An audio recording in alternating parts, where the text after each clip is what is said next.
इस कहानी की शुरुआत में हम कुछ लोगों को देखते हैं जो कि असल में लुटेरे होते हैं। वो लुटेरे लोगों का कीमती सामान चुराकर वहां से भाग रहे होते हैं, जिस वजह से कुछ लोग उन्हें पकड़ने के लिए पीछा कर रहे थे। उन लोगों में से एक शख्स का नाम विलियम होता है। नाइट में ये सब लोग स्टील किए हुए सामान को चेक करने लगते हैं कि आज उन्होंने क्या क्या स्टील किया है। उसी सामान में उन्हें एक मैग्नेट भी नजर आता है। विलियम उन्हें बताता है कि अगर वो ब्लैक पाउडर को हासिल करने में कामयाब हो गए तो उन्हें लोगों को लूटने में कम मशक्कत करनी पड़ेगी और साथ ही वो पहले के कंपैरिजन में ज्यादा सामान को स्टील कर पाएंगे। ब्लैक पाउडर असल में ऐसी चीज होती है जिसकी हेल्प से ये काफी बड़ा ब्लास्ट कर सकते थे। ब्लैक पाउडर की बहुत थोड़ी सी ही क्वांटिटी से ही काफी बड़ा ब्लास्ट किया जा सकता था। उसी दरमियान ही इन पर कोई शख्स अटैक कर देता है और वो इनके 3 साथियों को मार देता है।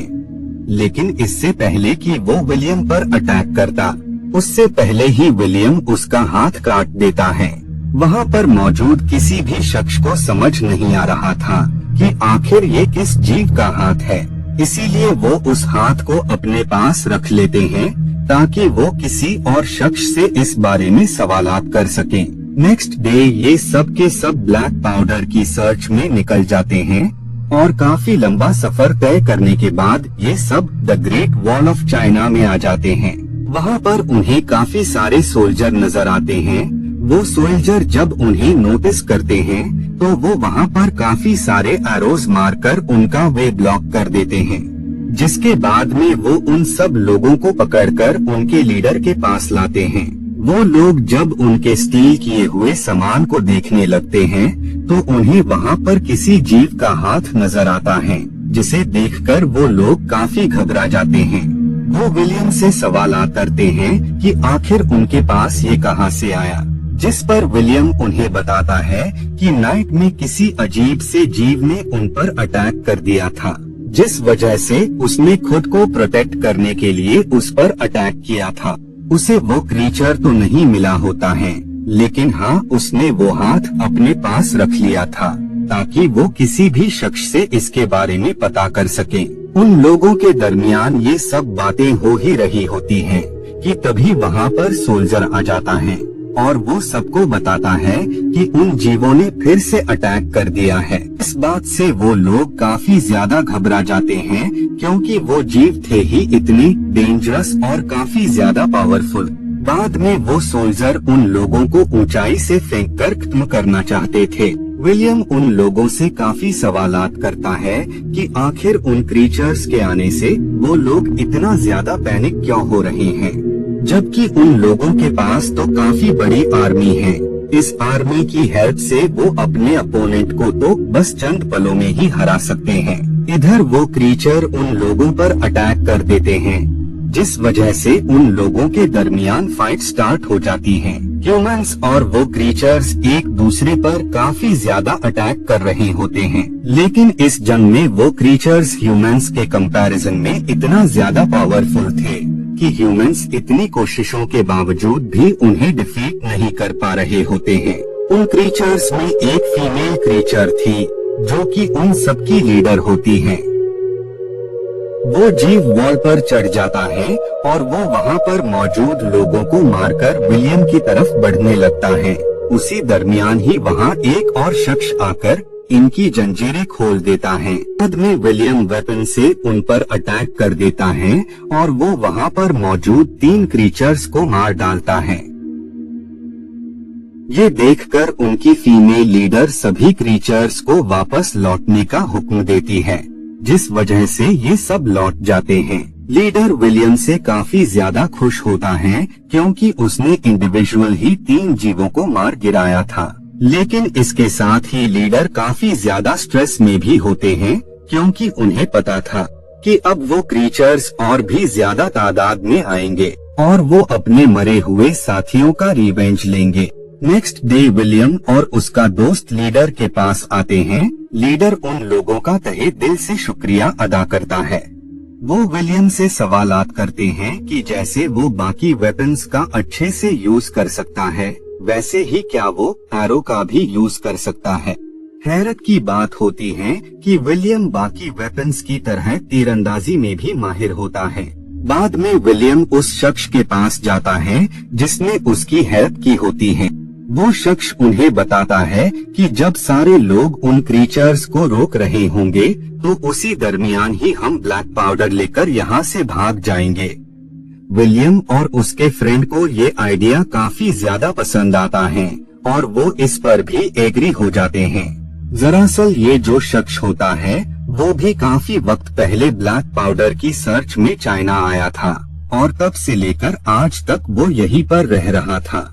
वो शख्स विलियम से उस मैग्नेट के बारे में सवालात करता है क्योंकि उसे लग रहा था कि अगर ये मैग्नेट उनके पास हो तो वो बड़ी ही आसानी से वॉर को जीत सकते हैं। विलियम उनसे कहता है कि ये क्रीचर्स आखिरकार आते कहाँ से हैं, जिस पर वो बताता है कि काफी वक्त पहले एक मीटियोइड माउंटेन पर आकर गिरा था, जिसकी वजह से वो माउंटेन ग्रीन हो गया होता है, जिसके बाद से ही वो सारे क्रीचर्स वहाँ से निकलकर इंसानों पर हमला करने लगे। वो क्रीचर्स कई सालों बाद आते हैं और वो लोगों को मुसलसल यानी लातदाद उन पर हमला कर उन्हें मारने लगते हैं। उसी दरमियान ही उन्हें वहाँ पर किसी क्रीचर के होने का एहसास होता है, जिस वजह से वो बाहर आ जाते हैं। वो क्रीचर आर्मी के लोगों पर अटैक कर उन्हें मार रहा होता है। तभी उसी पल ही एक और मॉन्स्टर लिन पर अटैक करने वाला होता है, लेकिन उससे पहले ही वो लीडर उनके दरमियान में आ जाता है, जिससे लिन बच जाती है, लेकिन वो लीडर मारा जाता है। कुछ वक्त बाद उनके पास एक शख्स आ जाता है जिसके पास कुछ बेहद ही खास पेपर होते हैं। उस पेपर पर ये मेंशन होता है कि एक ऐसा डोर है जहाँ पर अगर किसी भी क्रीचर को ले जाया जाए तो वो क्रीचर उस डोर के अंदर दाखिल होते ही बिल्कुल ही खामोश यानी शांत हो जाएगा। इस बात से उन लोगों को लगता है कि वो डोर उसी मैग्नेट का बना होगा जो मैग्नेट विलियम के पास है, क्योंकि विलियम उसी मैग्नेट की वजह से ही उन क्रीचर्स को मार पाया था। विलियम उनकी बातों को ध्यान से सुनता है और वो इस काम में उनकी हेल्प करने के लिए रेडी हो जाता है। विलियम की बात से उसका दोस्त काफी ज्यादा नाराज होता है क्योंकि उसे लगता था कि विलियम को इन सब फिजूल के काम नहीं करने चाहिए, क्योंकि उनका प्लान तो ब्लैक पाउडर को हासिल करना है। नेक्स्ट डे ये सब उन क्रीचर्स का वेट कर रहे होते हैं। हर दिन की तरह आज का वेदर काफी खराब होता है क्योंकि हर तरफ बस फॉग यानी धुंध ही होती है। फॉग की वजह से इन्हें सामने का कुछ भी दिखाई नहीं दे रहा होता है, जिस वजह से ये और भी ज्यादा डरे हुए थे, क्योंकि फॉग की वजह से वो क्रिएचर कहीं से भी इन पर अचानक से अटैक कर सकते थे। इधर वो शख्स विलियम के फ्रेंड को समझाता है कि हमें विलियम के बगैर ही यहाँ से जाना होगा, क्योंकि विलियम बिना उनकी मदद किए बगैर यहाँ से नहीं जाने वाला है।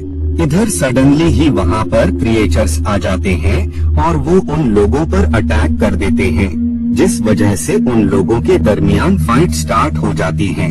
वो दोनों ही एक दूसरे पर काफी ज्यादा अटैक्स कर रहे होते हैं। बाद में विलियम एक क्रिएचर पर अटैक कर उसे इंजर्ड कर देता है और वो उसे प्रिजन में लॉक कर देते हैं। पहले तो वो क्रिएचर काफी ज्यादा शोर मचा रहा होता है, लेकिन जब वो उसके करीब वो मैग्नेट लाते हैं तो शॉकिंगली वो क्रिएचर खुद ब खुद ही शांत हो जाता है। ये देखकर वो सब काफी ज्यादा खुश हो जाते हैं, क्योंकि उस मैग्नेट को करीब लाने से सच में वो क्रिएचर खामोश हो गया था। ये देखकर वो शख्स काफी ज्यादा खुश हो जाता है और अपने किंगडम के राजा को खुश करने के लिए उस क्रिएचर और मैग्नेट को किंग के पास लाता है। किंग उस प्रिजन में क्रिएचर को देखकर उस शख्स से काफी ज्यादा इम्प्रेस हो जाते हैं। इधर लिन और बाकी लोग काफी ज्यादा शॉक हो जाते हैं, क्योंकि फीमेल क्रिएचर ने वहाँ पर काफी लंबी सुरंग खोदी होती है ताकि वो सिटी में आकर लोगों को मौत के घाट उतार सके। इधर विलियम का दोस्त और वो शख्स ब्लैक पाउडर को लेकर वहाँ से निकल जाते हैं, लेकिन वे में वो शख्स उसे चीट करके सारे ब्लैक पाउडर को खुद ही हासिल करके वहाँ से निकल जाता है। इधर लिन को जब इस बारे में पता लगता है तो उसे विलियम पर काफी ज्यादा गुस्सा आता है, क्योंकि उसे लगता था कि विलियम ने ही अपने फ्रेंड की हेल्प की है ब्लैक पाउडर को स्टील करने में, जिस वजह से वो उसे प्रिजन में डाल देती है।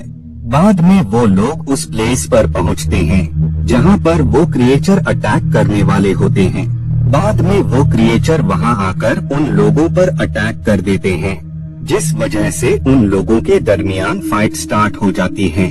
दोनों ही लोग एक दूसरे पर काफी ज्यादा अटैक्स कर रहे होते हैं।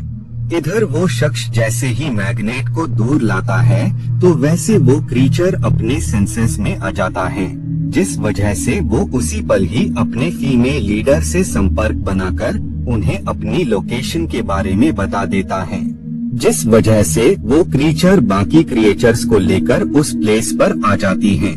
विलियम को ये देखकर एक आइडिया आता है और वो डिसाइड करता है कि वो ऊंची प्लेस से उन क्रीचर की लीडर पर अटैक करेगा, जिससे वो सब मारे जाएंगे, क्योंकि उनकी लीडर ही उन सभी को कंट्रोल कर रही होती है।